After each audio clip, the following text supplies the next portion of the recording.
নমস্কার। আজকে আমি আমাদের সবজি বাগানে চলে এসেছি গাজর তোলার জন্য। তো কিছু তুলে নিই।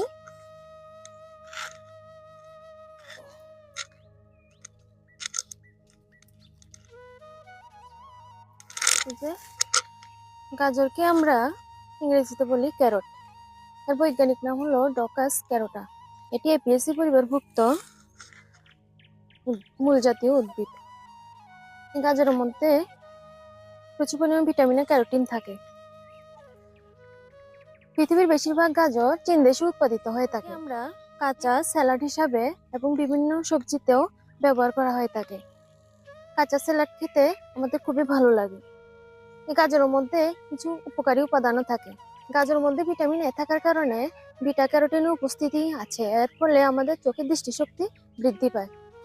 গাজরের মধ্যে ক্যারোটিনয়েড অ্যান্টিঅক্সিডেন্ট থাকার কারণে আমাদের শরীরের রোগ প্রতিরোধ ক্ষমতা বৃদ্ধি করে এবং ত্বককে উজ্জ্বল করে। এর মধ্যে থাকা ভিটামিন এবং পটাশিয়াম এবং অন্যান্য উপাদানগুলি আমাদের ক্যান্সার কোষকে প্রতিহত করে। এছাড়া ব্লাড সুগার নিয়ন্ত্রণে এই গাজরের ভূমিকা রয়েছে। এই গাজরের মধ্যে ক্যালোরি পরিমাণ খুব কম থাকার কারণে ব্লাড সুগার সম্পন্ন রোগীরা এই গাজর অবশ্যই খেতে পারে। তাই কম বেশি সকালে এই গাজর শীতকালীন সবজি হিসাবে খাওয়া উচিত এবং বাড়ির আঙ্গিনা এবং কোনো খালি স্থানে এই গাজরের চাষ সহজে আমরা করতে পারি। নমস্কার।